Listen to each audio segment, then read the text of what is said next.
Welcome back to Scinary Information Nexus, your podcast of CERN.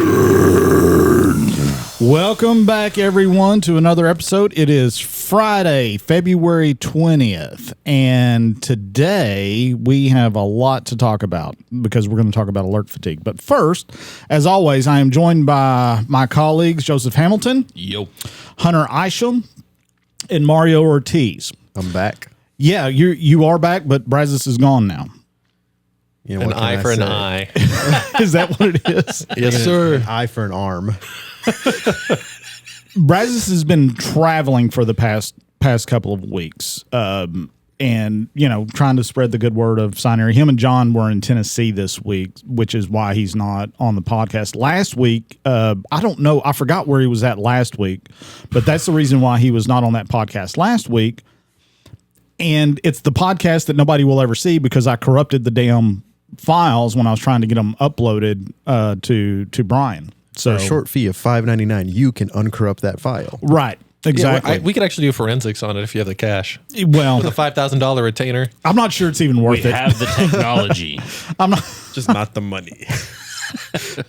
I'm not sure it's even worth it, but yeah. So Brazos is gone, and they actually did a tour of Tennessee this week. So they went from West Tennessee all the way over to East Tennessee, From the Eastern time zone to the Western times, or to the Central time zone. Well, they went from the Central time zone to the Eastern time zone. I think other that's way the way around. they that worked. And they were speaking at the TETA meetings, the Tennessee Educational Technology Advocacy Group. I think. Sure. All I know is we're platinum sponsors. We Hey, that's all that matters. Yeah, we sponsor TETA year in and year out, and it's a good organization. We're glad to do it. So today's topic is alert fatigue, and I want to start this conversation off by giving a little history lesson about how we developed RSOC. Yeah. Because I think it's important because alert fatigue may mean different things to different folks, and we can define alert fatigue a little later on.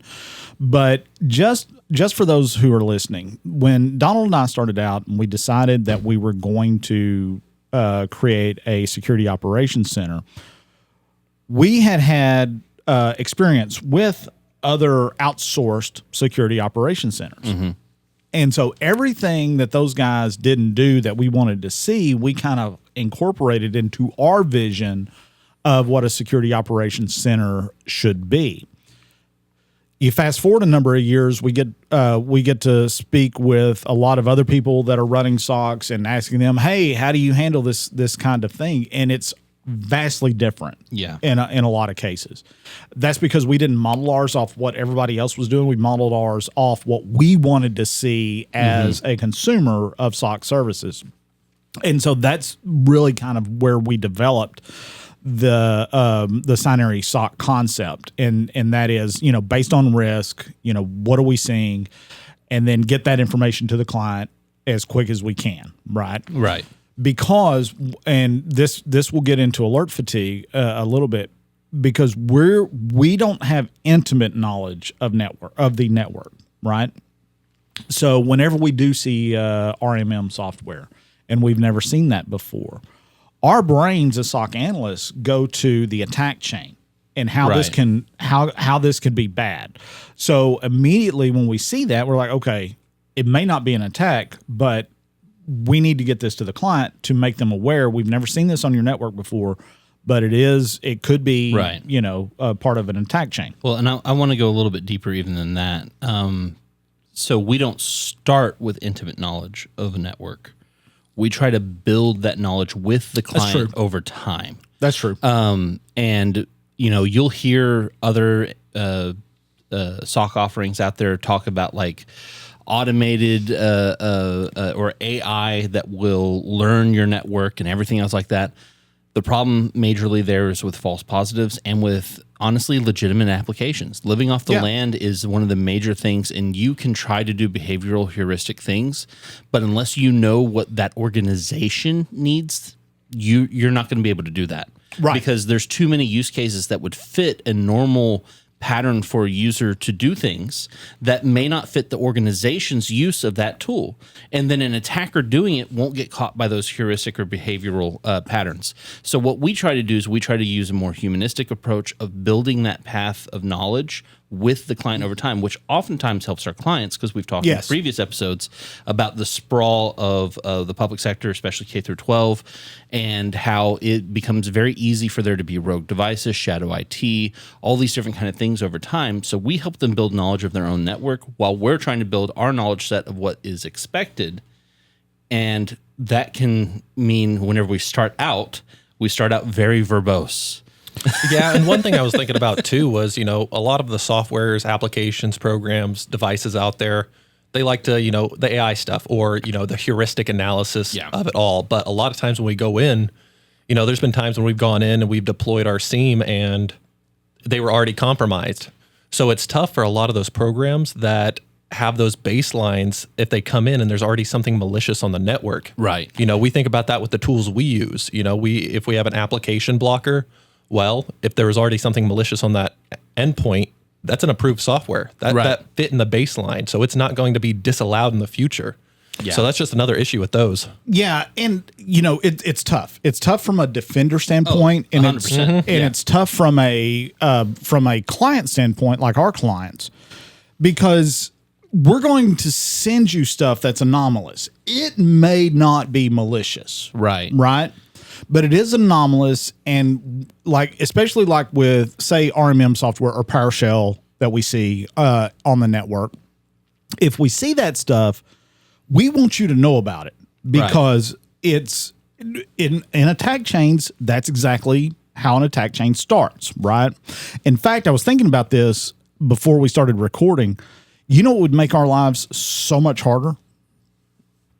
From an attack chain, from PowerShell standpoint? Usually I hear you say, what'll make your life a lot easier? No. I'm kind of scared now. If attackers ever stop encoding their PowerShell in base 64 and just do it outright, just do it outright, because once you encode it in base 64, we know there's something up there, especially if it's a legitimate application. So we actually had an incident like that yesterday, to where an attacker had they had sent a phishing email. The email opened up a link to their deployed server that just had a malicious page on it. And all it was a link to click on that downloaded Screen Connect, but it was named something different. And all the user had to do was double click it and it ran. Yeah. Well, because they didn't encode it and it was just running Screen Connect installer. Well, Screen Connect is a legitimate application. Exactly. So nothing got flagged on it. Right. And so it was one of those things to where whenever we were looking at it, okay, well, why didn't the EDR stop this? You heard it here first. Attackers are going to stop obfuscating their code. I mean, if you're going to use legitimate processes and a legitimate application, especially if you can get a signed version, okay, then why would you do anything to obfuscate? I agree. Because it looks better as a normal process. We've already kind of gotten a taste from that. And I know it can be easy to forget, but that's exactly how ClickFix works. Yeah. It's not obfuscated. Yeah. But they just tell the user, do this, because they don't understand it. Yeah, Windows Run doesn't get flagged. Right. The Windows R doesn't get flagged. Since the command isn't encoded, it's not going to get flagged. The command is just like an invoke web request, which sometimes get flagged if it's abbreviated, but sometimes they just do it normal. Yeah. Normal. Or they'll do the concatenation thing, which that does sometimes get flagged, but sometimes not. That one's a little wonky for obfuscation. So let's talk about what basically causes alert fatigue, because we've got we alert on a lot of stuff. I think at last count, our analysts were looking at 1,000 different alerts, not escalated alerts where it goes to the client, but 1,000 things per day on could potentially be an issue, but we've deemed it for whatever reason. Well, and that's probably another thing that we need to point out about our model over what we see from other people in the industry is we have deemed it necessary good to include the client as much as possible in the behind the scenes, make it as transparent as possible as to what kind of telemetry and data we have access to, yeah, and how we come to the determinations that we do. So we have 3 different levels of alerting, and our first level is automated alerting, to where it's a curated alert list that we think is important, and that gets automated out to both the client and to our analysts. Most SOCs just have that go to the analyst, and the analyst looks at it and then elevates it. We want the clients to know even what we think is important to look at. Agreed. To start with. And then from there, we have our second tier, which is sending out an escalated alert, which sometimes happens from those automated alerts. Sometimes it happens from our threat hunting, right, whenever we're looking in the dashboards. And we will escalate that to the client, and that one typically includes a lot more information about, hey, this is the activity we're seeing, but this is why we think it's malicious. This is how we came to our determination. Again, you look at the industry standard, that's typically automated as well, and it's just a, hey, this is what happened, this is your remediation. So no actual analysis part to that. Part of the reason why we do what we do and the way that we do it was set up early on because, again, audit mindset, how do our clients know that we're actually doing stuff in the background, right? And because that was the problem that Donald and I had with the SOC that we had outsourced to when we were back in public life. But we never knew what they were doing because we never heard from them. Right. And it would be nice to say, hey, we're tracking this thing, no need to worry about it now, but just FYI, we're tracking this thing, right? We never got any of that from the SOC. Thank you, AT&T. Sponsor us. Yes. Can't beat them. Join. So we had no idea, right? And it turns out when we got to digging into it that AT&T actually outsourced. Like we contracted with AT&T. Can you hit that blue button? What blue button? On your thing. Yeah. Can you hit the blue button? Yeah, just say AT&T one more time. AT&T. Okay, gotcha. All right, it works. They had outsourced it to somebody else. We didn't know who these people were, but they were outsourced to the SOC. Anyway, long story short, when Donald and I had this concept for what eventually became Scinary, the idea behind the SOC was we're not going to operate like that because our clients deserve to know that we're working. Mm-hmm. And so one of the reason why we escalate stuff from time to time is hey, we want you to be safe, right? And so we're giving you stuff that you need to be safe, but also we're also here. Right. There's a person sending you this that has looked at it. I look at it as being multifaceted, even beyond that. So not only are we giving them the confidence that we're actually doing what we say we're doing and what we purport to do, we show them how we come to those determinations, which gives them better insight into their own network and what's happening. But also we learn from them about what's appropriate or a better understanding of their network and what they expect. And then together through that process over time, we build out steps and roadmaps for them to be able to increase their security posture just by rote of alerting. Most security operations centers do that as an added service. Yeah. To where they come in, they do the assessments, they do the audits, and they go, okay, well, these are the things you need to change. We're doing that as part of our normal alerting process where we're interacting with the client back and forth and figuring out what's best for their network and how to secure things better. But the flip side to that, if you guys remember on the burnout episode that we talked about, was what we're doing with the IT director is one thing that they have to worry about. Yep. Right? That's just the one thing. They've also got all these other pressure points that are coming into them. So, there's where I think kind of the duality is. Which, and you may be leading into something similar to this, but I think especially us being in an analytical field, we like asking questions. Yeah, because we like to get to the bottom of things. Absolutely, right? Very scientific. Yes. I kind of take the duality because I know a lot of people who are not in our field, who are not in a like science or data statistics heavy field, and they don't care. Yeah. They really don't. It'll be like, Joe, am I dying or not? Right. Tell me what I got to do because I don't care about the other. All right. I really don't care about the rest then. Yep. I'm not dying. I'm good to go. So the way the analogy that I often use, it's like going to the doctor and having blood work done.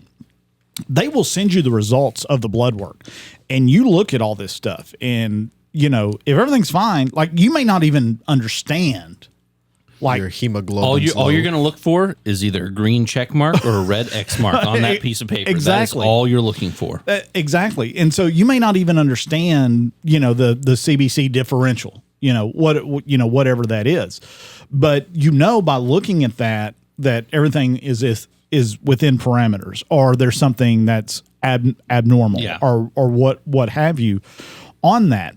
Cybersecurity is kind of akin to that, because when we send an alert, it's like, okay, look, everything around this alert looks normal, but this one thing could potentially be bad. We don't know. We need to run more tests, basically, right? Yeah.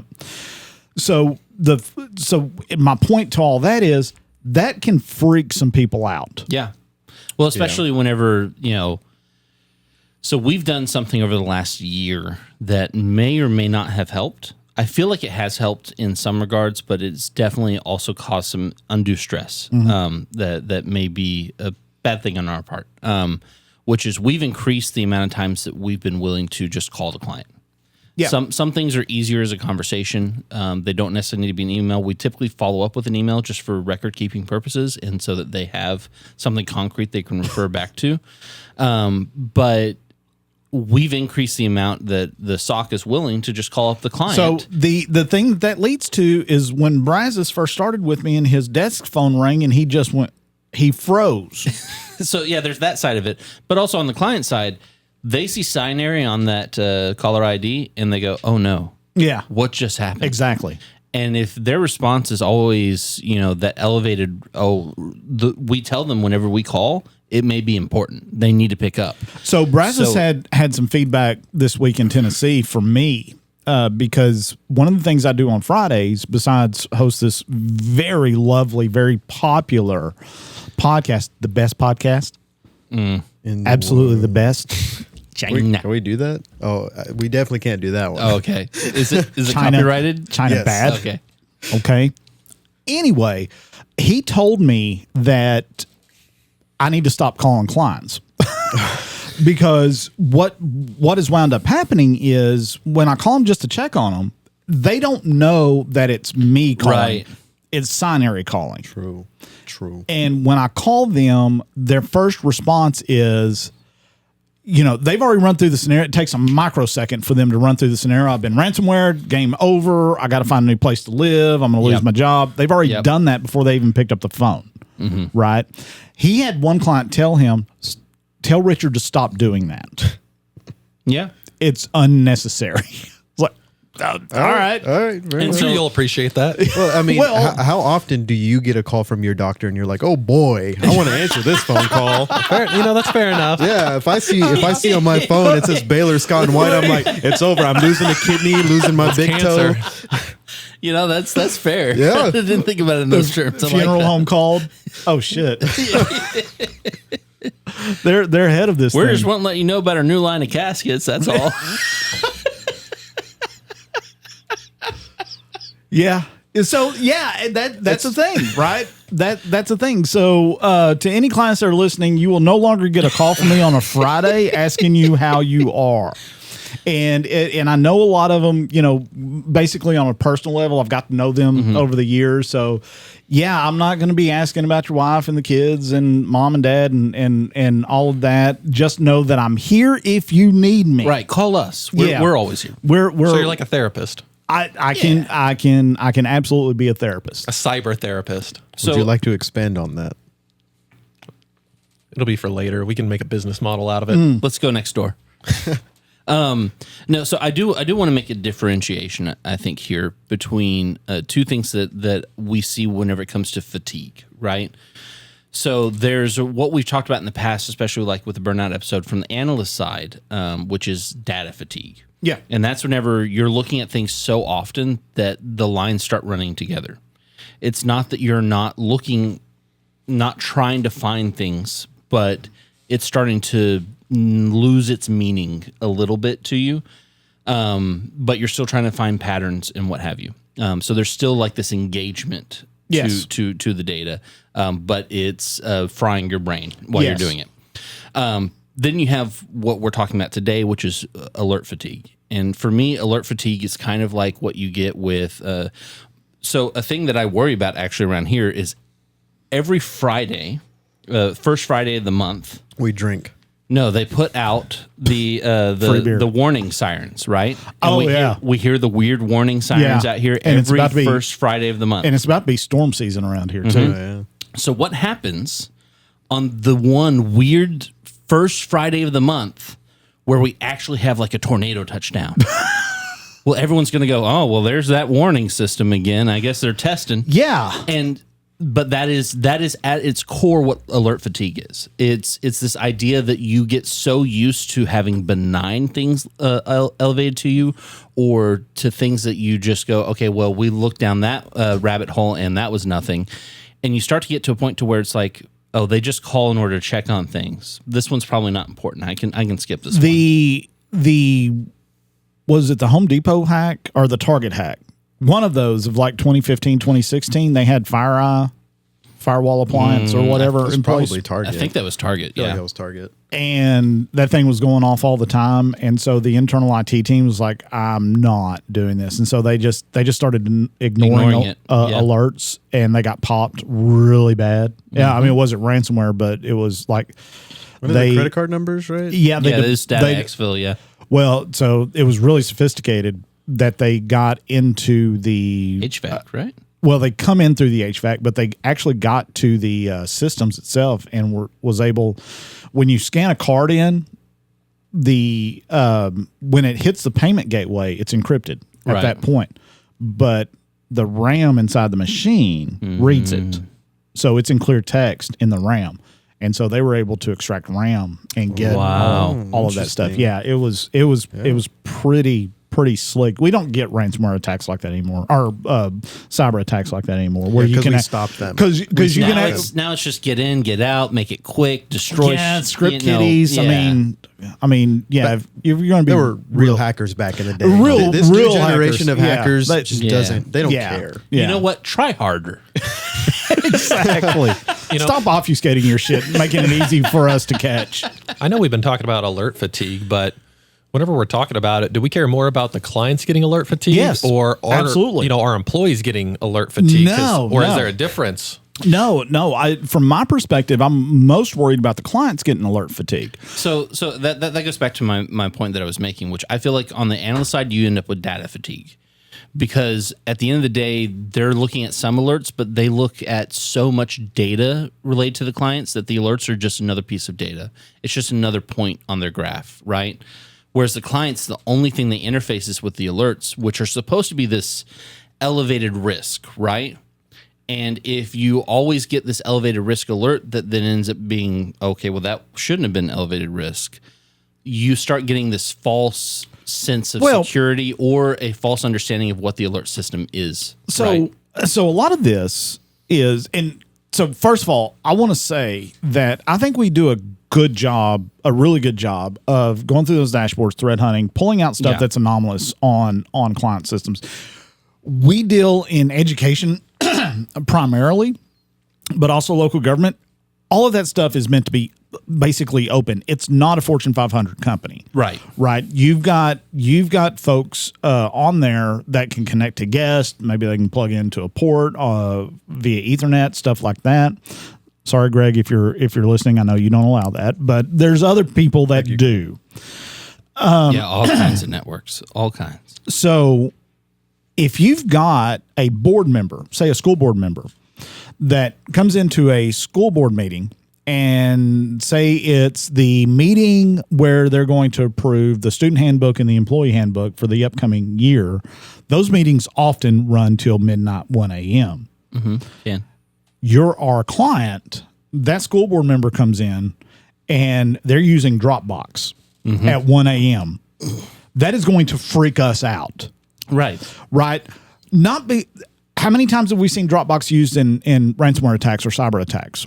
Several times, yeah. Well, yeah, but specifically like ransomware attacks. I know that the accounts get compromised, but Dropbox is an exfil vector that we've determined that Dropbox can be used as an exfil vector, so we alert on it, right? And at 1 a.m., you get that benign activity of somebody uploading stuff to Dropbox that is not there during the year. It showed up one time at 1 a.m. Yeah, I mean that's going to freak us out. Well, and so that's another thing that gets us into kind of a weird place with the clients sometimes, which is guest networks, right? So guest networks, you typically can view them with a little bit of a higher threshold for alerting, lower risk profile, right? Typically, if something gets on that network, it shouldn't be a huge issue. But that's only if you have proper segmentation. If it can see servers, all of a sudden it's a pivot point. And agreed.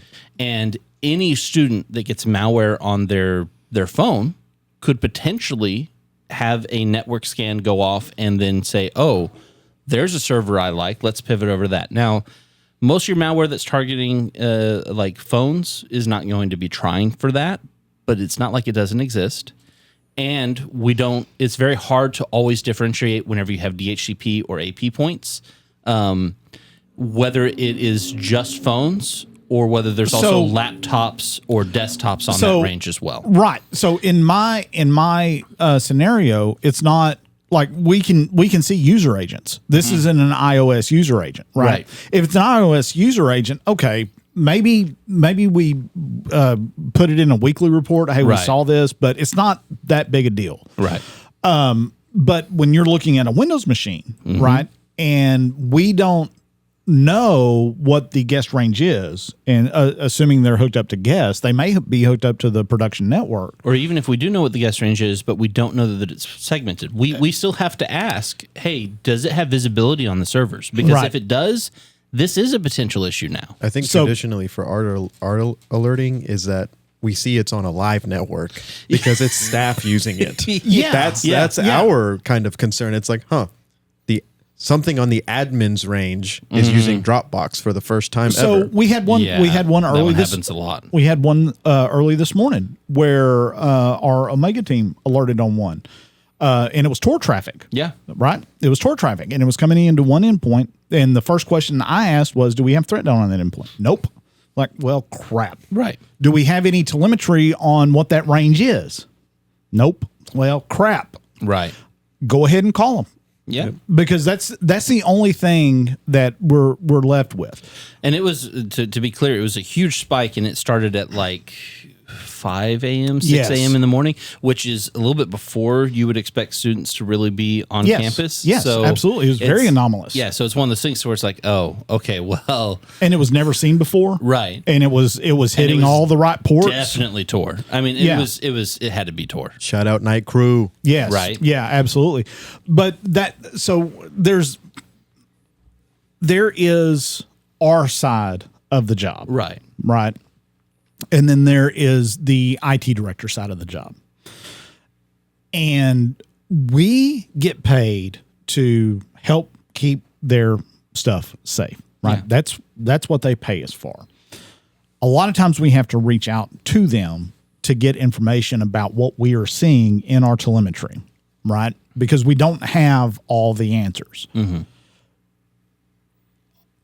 Most of the time when we reach out, it's not that big a deal. Would we agree with that? Well, we hope it's not. We hope it's not. But so that's part of the reason why we're checking is because their potential is high enough there that it could be something malicious that we have to check. Yes. Because if we can check this off as not being malicious, cool. We get to go another day. Yeah. And to be clear, I've not heard any complaints about the way we go about this, but it is something that I think about often. Are we providing clients with too much information to make, in their busy day, right? In their busy lives, are we taking up an extraordinary amount of that time with the clients? And I do think that's where the duality I was talking about earlier. Beer? Oh, beer. Oh, re-up. Yes. I like beer. Beer is good. But the duality that I was talking about, because our perspectives are different, right? What? I didn't clean the tops on these. So? They've been in the fridge. Yeah, that's not what the problem is. The problem is You look at that. Backbone. Tell me you drink out of that. I mean, I don't. Is this one clean? This one ain't clean. Don't open another one. You drink that. I was about to say, I don't think Richard cares.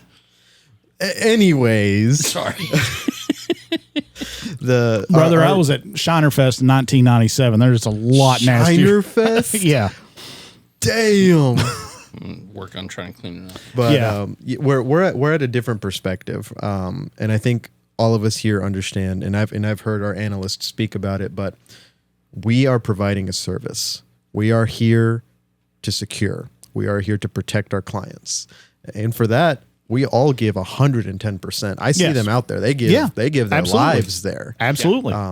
And I think that perspective is what encourages us to be as thorough as we can be, because I've heard a lot of talk with the analysts like, but we can't determine it, so we're going to reach out, right? Yeah. It's that thoroughness of making sure we want to protect the client, and that's when more volume can go out. And again, perspective, because maybe the client is a type of client who's like, unless it's absolutely ransomware and you guys can definitively say it's ransomware, I don't want to hear about it. Like, I don't want to hear about it at all. And I think that's where the alert fatigue can come from, because we know clients that love the extra information. Yes. They absolutely love it. Yeah, and we also absolutely. know Yep. other clients who don't like it as much. Well, and that's but that's where communication comes in, right? Yeah. We most of our clients communicate with us, and they're good at communicating with us. Guys, I've told you this is our guest range. Whatever. Yep. I'm not worried about the guest range. Fine. You don't have to worry about us alerting on that again, right? We understand if it's segmented and it goes straight out to the internet, you're good, buddy. You know, if it's an iOS user agent, probably not. Android user agent, probably not worried about those either. But that takes time to learn that network. Yep. To truly understand what and have those conversations about what is acceptable and what's not, right? For the IT director. And the thing that always gets me is when we have had those conversations in the past, it's almost too late. Yeah. Like, and for anybody, and it doesn't have to be our services, right? It doesn't have to be Scinary, but if you've got an outsourced SOC and you feel like the data that you're getting is not actionable, or you're not getting any data at all and you can't take action on stuff you don't know about, talk to your SOC team. Talk to whoever that is. Because if the worst is to happen, it only makes the SOC better to understand that environment and understand like the risk appetite of what's going on there. I mean, look, we've had clients that, individual machines have gotten ransomware. They're like, oh, that's their dumbass for downloading whatever. I'll reimage it, right? It didn't infect the network. We were actually just talking the other day. It was a very odd circumstance. The client was trying to get it under wraps, but it was a worker who had an old laptop that he still was tied to the domain, but he wasn't always there. He was like pseudo-retired kind of thing. Yeah. And he had definitive InfoStealer malware on that device for almost 2 months because they couldn't get a hold of the device to reimage it. He was doing taxes, and he was doing his taxes on the endpoint. So they wouldn't reimage it at first because they're like, he said he needs it for his taxes, and they're like, we don't want to mess up his taxes. And it's like, okay, but he's got InfoStealer. Somebody else is going to mess up his taxes. Somebody in Budapest is also doing his taxes. Yeah, they'll just file his taxes for him. Yeah, but that. We've talked about that in past episodes already, of how sometimes our clients' hands are tied on what they can do and what they can't do. Yeah. Our big thing is that we want to work with you, right? So if you need something that's a damning report that you can put in front of administration and go, this is why this is an issue, so you can get money or so you can get movement on approvals. That's what we're here for. Let us do that. Or if it's just, hey, I'm not really sure what the best practice is. What would be a good way of developing this or moving forward with this? Let's have a conversation. Or and before it gets bad, call us, right? Before you just throw your hands up and say, I've had enough. I've got 15,000 help desk tickets to work. Or call us. Let's talk about it. Even if it's as simple as, hey, this is how I see you guys within my organization. Can you occupy this role a little bit better? Right. I don't need like the automated alerts. We can turn those off. Yes. So I don't need the automated alerts. Just escalate what I don't want to be able to log into the platform. You guys tell me when I need to jump. Right. That's what I need. So you communicate with us what role you want us to be within that security posture, and we can help. Yeah, we can absolutely help you with that. So again, if you're one of our clients and you feel like you're getting inundated with alerts, man, holler at us. Let's fix this, right? Yeah. I think some of my favorite things I hear from clients are when they, I don't know if they take their job too seriously or not seriously enough, but they, you'll tell them about a student doing something silly like using a proxy site, and they'll just reply back shortly, the problem's been eliminated. Yeah. Or the student is now in ISS or in school suspension. It's like, whoa. So it's really funny because sometimes we'll just alert on proxy sites. And like the simplest thing of just students trying to get probably to a block site, like a game site, a game site for them to do something while they're in lab, right? And they're like, well, the firewall's stopping me. Okay, well, I looked up this free proxy site. Okay, I'm gonna go to the game site that I want to go to, and they're like, I've now destroyed the student's life. I go back. That's what it feels like. I hate to pick on Greg, but that's what I feel like happens. Like, we send an alert, he goes into the classroom, counts the computers, pulls them up by the collar, yanks them, and nobody hears from that student ever again. It's like he's gone. Greg ain't playing that shit. This is no longer a problem. Literally. So another one we worked very recently that actually I really, really liked. The more information we got about it. At first, it was very frustrating because we didn't have a lot of information. But as we got more information, the students had found out how to basically use a very common trick for getting into the Windows recovery environment. Yes. And set up themselves as local administrator on the machine. Yes. But they were setting everyone up with the same local administrator password. Yes. So they could then mount each other's drives in order to be able to create like this shadow file share environment. Shadow VLAN. And so they were doing shadow IT like to the nth degree. And so whenever the client found out about it, it was full on like a suspension. You guys are not allowed on campus anymore. We've revoked all your credentials. They reported them to the police. Yeah, I was gonna say, then the police get involved. The police got involved. I thought they were expelled. Well, I don't know. I don't know. Look, I don't ask any questions about what happens. I just report on the security in the deep southeast. These are theories. Yeah. But I started once to send an email saying, look, before you like put these guys away, can I get their cell phone numbers? Right.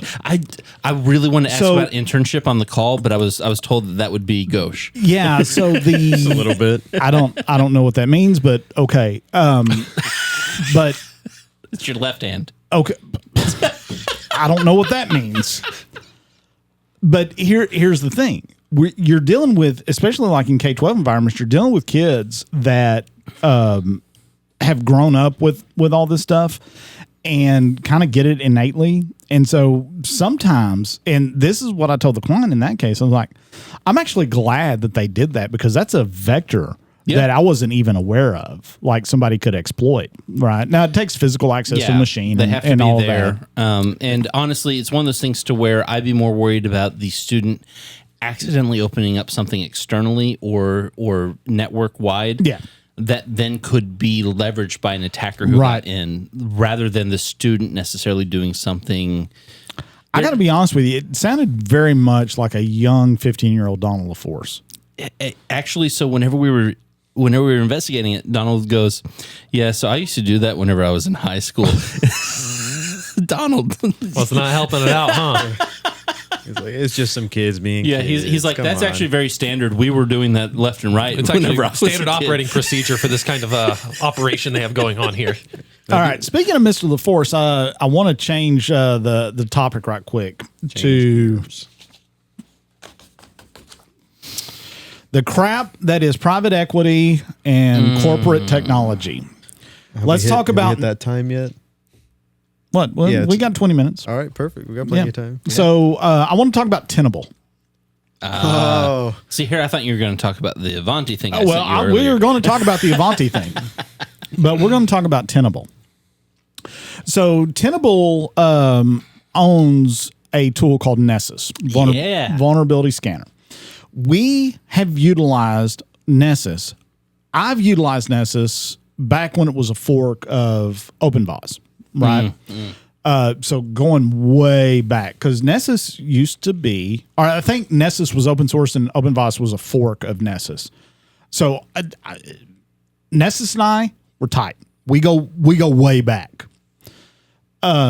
And when we started Scinary, when Donald and I started Scinary, we thought about, okay, we need a way to do vulnerability scans. Well, Nessus, all right, it's cost effective. We can deploy it locally because we don't want it going back to the cloud. We want that data going back to the cloud because we don't understand Tenable's controls or whatever. So, that's what we did. And look, it's not necessarily cheap to do that. I mean, we pay. Yeah. We've got a number of licenses, and we probably pay $6,000 a year per license just for the license because we host it locally. Right. We're not paying for compute or anything like that. Right. And we go out and we do scanning. Well, here in the past few months, we have noticed some gaps in Nessus's scanning. Quite frustratingly so. Evidently, what has happened is Nessus has gone out and said that we're putting all web application scanning behind another paywall. We're like, well, then what's the point? Well, we can scan operating systems. Like, come on, man. I think it's worse than that. First of all, I feel like it was a little arbitrary as far as what they determined as web apps. Yeah. Like there were some things that I wouldn't necessarily put in there that are behind that paywall now. So there's that. But then what's more is the paywall that they decided to make was $1,000 per fully qualified domain name. Yes. Which means that even your individual subdomains cost $1,000 a piece. Well, we have 300 plus clients. Exactly. With how many subdomains? With subdomains, and we run our scans monthly. And we like to scan IPs as well as domains. That's exactly right. Because at the end of the day, there may be a vulnerability that's there that if they are using the naked IP that it got exposed for some reason or another, we want to look at the entire attack surface. And so it's one of those things to where by the end, we would be done with something like that. It would cost us $500,000 a year. Here's the problem. If I got any Lewis Rossman guys out there listening to this, because we love our Clippies, we really do. Shout out to Lewis Rossman. We love that guy too. Tenable didn't tell anybody about this change. No, that's the other thing is it just happened. They put all that shit behind a paywall and did not let anybody know about it. And so yesterday, Donald sent a list of all the crap that used to be available to us that's now behind this WAS, this web application scanning paywall, and sent it to their tier 2 support because we had already worked through tier 1. The tier 2 said, I need to get this to tier 3. So we're waiting a response. How many tiers are there? It's private equity, man. That's the magic part. We're now on tier 11. It's private equity. 57. So it's private equity. So delay, deny. And something happened there. Yeah. Who's our CEO? No. But that's what it is. That's exactly what it is. It is. Look, I understand that game, right? I know the game that they're playing. Yeah. And if that's the route you want to go, man, more power to you. But I can promise you this. If you do go that route, you have made an enemy of us. And we're very, very small. We are very, very small, but we've got the Clippies. We got our clients behind us. And I can promise you we will stunt your growth. Well, not only that, but so we have a certain number of clients in several states. But they're probably like Broadcom, and they don't give a shit anyway. But in those states, we know, at least for the education sector, word of mouth is big. And all it takes is a few clients getting wind of something, and next thing you know, the entire education market is closed to you. Here's the thing. We're paying for the license. We're not asking them to analyze anything. No. We're not asking them to supply compute. We're not asking them to do anything but to use their tool. And then let's be clear about something else for the industry as a whole that we found because with Tenable doing this to us, we of course had to look at other solutions. Yeah. And as we looked at other solutions, we found most of them were priced exorbitantly. I mean, even beyond what we pay with Nessus right now for basically the same thing, if not less, because it got more specific on what it was even able to scan, and you couldn't even do half the other things that Nessus was offering at the time. So there's all that. But the more we look into all these products, the more we find that at least some core place, all of them are based on Nmap plus scripts that anyone can create, and it's sounds all like, Nmap with a GUI. I mean, there's about 4 or 5 we've investigated now that at the end of the day, they are Nmap with a GUI running the scripts, the vulnerability scripts. Let's talk about OpenVAS, because that may be what we go to, right? Because it has the plugins. It's a very strong community behind OpenVAS. I think it's Greenbone Security is the open source community behind it. The problem with OpenVAS is it's not very quick, right? It's got a ton of community built plugins that it runs against not only web applications, but also IPs.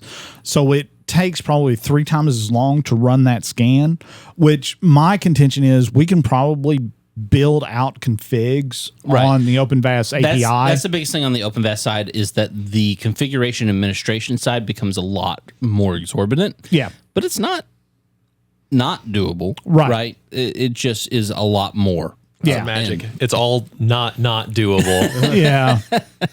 So that's the problem that we have with Nessus, and the reason why I waited till 45 minutes in, because most of our viewers drop off by 23 minutes, right? But so for those of you that stuck around, you now know the secrets. Yes, absolutely. Greg's listening. I know Greg's listening by now. We got to give them credit though. For what? They want more money. Don't we all? So I mean, it's not like they added more product. They have the standard product, and then they started chopping things off, saying you need to pay for that. Know why? I believe there is a actual economic term for this that has been coined fairly recently, within like the last 10 years. Greed? No, it's called enshittification. Enshittification. Wow. Enshittification is the idea of, especially web services, consistently being not things that you own, like on the software side, but rather subscriptions that lock you into having to have the subscription in order to even do the thing that you paid for. And then on top of that, the quality is slowly decreasing. Have we talked about the 90-day deadline to say you're not going to renew or you get charged? Yeah, we touched on it for a certain. Yeah, I still can't get the attorneys on the damn podcast. They don't want to come in just call us when you're in trouble. So what you're talking about there is click to cancel, which, I mean, what you're talking about is the end user license agreements that you end up having to sign, or the service agreements that you have to sign with these companies, that then makes it to where it's very hard to get out of the subscription. Yeah, which is done purposefully. Was it the FTC or the FCC? I'm not sure. I can't remember which one, but one of them was putting forth a rule called the FTC. FTC, putting forth a rule called click to cancel. Unfortunately, that rule has now been scrapped. But the idea behind it was that they can't do that anymore. Net neutrality. Yeah, right. It's weird how all these things that really benefit the people are just gone. It depends on how you look at it. I like money. Don't we all? I don't know about you. I like money. All right. So now in order to cancel Scinary subscriptions, you actually have to call us 4 years. Could you imagine if we did that? Like the number of people that come to our doors. Yeah. Oh man, it would be terrible. Plus, I mean, we wouldn't do that anyway, because I wouldn't feel right doing that. Right. If you don't feel like the service is satisfying your needs, man, cancel it. I'll refund prorated share, whatever. That'd be terrible. We probably still have to be monitoring them. They say, I don't want to pay. And it's like, no, you guys are going to subscribe. Right. We are servicing you. Yeah. Let's talk about the Ivanti thing right quick. And I'm going to have you lead this conversation, because I just read the blurb that you sent me. So why don't you tell everybody what that is? So specifically, we're looking at all the way back into 2024. So it was a while back. So Ivanti has had some issues. Yes, and cybersecurity related issues. It was not just Ivanti; really. It was also called Connect Secure. Right, but we're talking about the VPN side of things. Yes. Turns out that CISA had to put out a major advisory to all of their departments, their agencies, and basically tell them, hey, not only do you need to like make sure this product is like upgraded or whatever, it's not even that this time.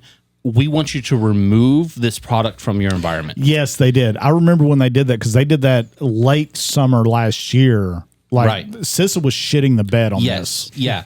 And it's because Chinese hackers had gotten so into the a compromise with their particular solution, and there wasn't a fix coming. Yeah. Even. And so at some point in time, CISA had to just be like, okay, this needs to not be there. Otherwise, the Chinese have access to like the Department of Homeland Security. Like, I mean, it was that level of like just unfettered access, right? Yes. You basically have a free pass into the VPN of anyone that has it. Well, come to find out through some reporting by, I believe it was TechCrunch, that they had talked to some people that were part of Ivanti at the time. And even I think a few people that are part of Connect Secure and what it is now. And what the basic understanding is that the private equity firms came in. They ended up getting so much debt from how the private equity was running things, and so they started cutting costs. They started cutting major engineers that were necessary for not only upkeeping of the product, but making these fixes to these vulnerabilities. And so it got to such a point to where they could no longer respond to the findings of security analysts in the field of, hey, you have a major vulnerability here. If you don't fix this, like your product is basically defunct. And they couldn't respond to it to such a degree that the federal government said no. Right, exactly. Now, they've been working on trying to come back from that. I don't know how much private equity is still in that pot. I'm sure it is. I mean, that debt doesn't just go away, right? Yeah. So, unfortunately, it means you have to be a little bit suspect of any Ivanti products. Which is very unfortunate. I've only had a couple of brushes with private equity, and they all had to do with like potential partners of ours. And I've never felt like I needed to take a shower after like video calls and shit. Those guys, man, they are scummy. There's a reason why they're called vulture capitalists. Yeah, I mean, it's just, it is insane. Like, you can look at them and tell this dude is wanting to like just take me for all the money that I've got. Yeah. Well, so and that's just that's their whole thing. Yeah. It's not about providing services or products. It's about how much money can I get. It's not about saving the company. It's not about providing quality to the clientele. None of that matters. All that matters is extracting as much value as you can from the company until you can sell it away. Yeah, or scrap it completely. Well, keep this in mind. In 2 years, let's buy the Ivanti Secure Connect platform. But there won't be anything there. There'll be some code. There'll be something there. Yeah, only if we can find the engineers that got rid of as well. Yeah, because whoever's left ain't it. I am proud to say that Scinary Cybersecurity is still debt free. No investors. No, not in debt. We bootstrap. Like we're going to make it, or we're not going to make equity, it. No venture capitalists. Nothing like that. Just a good group of nerds drinking beer on a Friday trying to figure out the world. Well, Richard, I'd like to consider us all, investors in this company with how much time and energy and effort. Right, Mario? Right. I'm vested. Exactly. We're all vested. And we have a lot of investors. Yeah. At least 31. Yeah. No, I agree. Y'all have absolutely invested time, sweat, blood, tears, all that right beside me. And so I do appreciate that. You're not getting stock. Like, is that like Speaking a challenge? But I did, for you two, I did increase the value of your lives this week. I took you by Benny's Hog Shed. Oh, that was shout out Benny. Shout out Maximus. Benny. Yes, and Maximus, the very nice guard dog. Yeah, man, that thing was. I was about to say Maximus sounds like a dog name, but I didn't want to say it before I knew it wasn't a person. So Benny's hog shed was cool. Dare I say there were some big hogs in there. There were some motorcycles. So a long time ago, in a lifetime far, far away, We got pictures. I rode motorcycles, right? And one of the things in Waco, the place to go to get your motorcycle fixed was Benny's Hog Shed. Benny had been riding since the 60s. He had all kinds of stories. So we would all show up on our bikes Friday evenings and drink beer at Benny's Hog Shed and just shoot the shit and tell stories. So I'd been in that, I haven't ridden a bike since my wreck in 2012, but I'd been itching to go by and see him. So the calendar of events was, let's go to lunch, which we went to Wiener Schnitzel because Wiener Schnitzel opened a location in Waco again. Again. So Dare Wiener Schnitzel used to be here. Where? He's a guy. So it used to be called Dare Wiener Schnitzel, and it used to be here on Valley Mills. Where Wiener Schnitzel? There Wiener Schnitzel? Everybody's Wiener Schnitzel. Pre or post crash. So this was probably late 80s, early 90s. Jesus. So you're eating hogs on hogs. So anyway, we go to Wiener Schnitzel, discover that my palate has changed a little bit. It wasn't really all that great. I don't know if it's your. I think the food was just that mid. I mean, it was just a sloppy chili on a small dog. Also, do they even have Wiener Schnitzel? I don't. I wish I could tell you what that was immediately. Yeah, no, it was just a Oscar Mayer with some chili on top of it. So Wiener Schnitzel is supposed to be like pounded out, like and then deep fried, and it's like kind of like country fried steak almost. No, like it's the German country fried steak. That thing was a bar S. This is Donald got fish sticks. Donald got fish sticks. This is Little League ball game dog style. Yeah. Right. That's what it was. That is the Frito pie where you cut open the bag of Fritos and put the chili in the bag. No shit. Yeah. That's how that felt. Could have done, my local 7-Eleven could have done better. Came out same way it came in. We went to Bankston's bookstore. Shout out Bankston's, yeah. That place is Bankston's, cool. where I did some comic book shopping and bought a graphic novel and a couple of books, which I'm into. Now I'm actually reading Arcadia, Batman Arcadia, which is a comic series about Batman and Green Arrow. So really excited to kind of finish that series. Shout out Batman. Then we went to King's Landing, which is a Pokemon thing. So it's like a, I'd call it like a game gathering place. You can play like board games or card games. It's also like a pseudo cafe. So the idea is that you can go there and like hang out with your friends and also purchase some stuff for like so I noticed they had Shinerbach in the thing, so there used to be a sandwich shop in there. Oh, really? Yeah. Okay. Yeah, it used to be a little more fleshed out. It's slowly gone down just because I think the extra niche. I thought it was cool because you could go to the back and play board games and stuff like that, play a little D&D tournament, what have you. But the main thing that happened there was the chess game. Hunter. Ooh. I mean, are you really going to bring up whooping my ass a second? This is like the fourth, third or fourth time. You want to play me? I'll play anybody. I love chess. But it was such a it was a dismantling. Like no, okay. You know, I'll defend myself. My damn bishops were. I didn't check the board beforehand, so my bishops ended up being on the same color because who set it up before me didn't set it up right. Okay, so you weren't playing chess. You were playing some weird rules. Yeah, so I started and I was like, I need to like move something on a black diagonal to like take advantage. And I was like, why are both of my bishops on white? I'm gonna tell you something that I didn't tell you because I didn't want to hurt your feelings. Oh, you didn't want to hurt my feelings. Within 3 minutes of that game, I could have had you in checkmate, but I wanted to take every piece off the board. You know, I've been there before too, brother. You know, that pawn shop is coming out. All right, I got to play you for sure because I'll take your bishop. Once I lost my good bishop, my bad bishop got taken, and from there, my knights were useless. My rooks got taken. My pawns were just pawns. Even at that, the game took 5 minutes.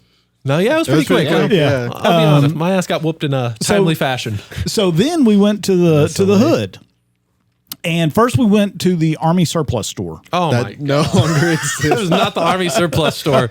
Richard had us looking outside some damn barber shop, some gas station like this in the window. No, it wasn't a barbershop. It was a barbershop cannabis station. convenience store. What? Like the Suburban that pulled up had bullet holes in it. I looked at Hunter and I said, I'm going to walk away from this. And Hunter had a tie on. He was the feds. Yeah. He was the feds that day. I had to go to class. And we were in a black SUV. Oh my God. It was fantastic. You should have just had a Book of Mormon with you. You would have been just fine. You know, I think I got one of those at home. I have it in German too. Oh, perfect. Perfect. So from there, we went to Benny's Hog Shed. And Benny's Hog Shed has a little parking area, and clearly in the window it says no parking. So we pull right up. Yeah. Right. As you do. I walk in and Benny looked at me and said, "Who the Richard?" Like, "Hey, Benny." And he's like, "What the hell are you doing here?" I said, "Well, I got some youngins in here. I thought I'd show them some Waco history." All right. So He's like, "Put away the booze." No, he sure as shit No, did. he cracked out his ciggy too. He I was like, gonna say, man, it's like we opened the door and the smoke kind of came out. And we said, "Woo!" I felt good after that. Yeah. He's had the same 4 bikes on the lifts since 1986. Those lifts work. Damn. Yeah, he had a Well, he you had can't steal it if it's up. well, and so I started to go through the engines like this is a panhead, Harley panhead, and I could tell like everybody was like, why are we here? I was enjoying it. I was enjoying it. You should have got me a beer and we could have stayed another hour. The funniest was Donald going, he's got some really good tools. Yeah, he had. That sounds I about was going to right. say he had a few cool mechanisms for measuring and gauging stuff out, and I knew immediately Donald was going to pick up on that. He's like, "Well, hold up, look at this. You can siphon the gas and see exactly how much the engine's using." Yeah, exactly. So, all right, guys. Well, listen, that's the hour. Thank you for joining us. Join us next week when we talk about It's something. something. All right, guys. Something will We will come see up. you next week. Yeah, see you then. Bye-bye.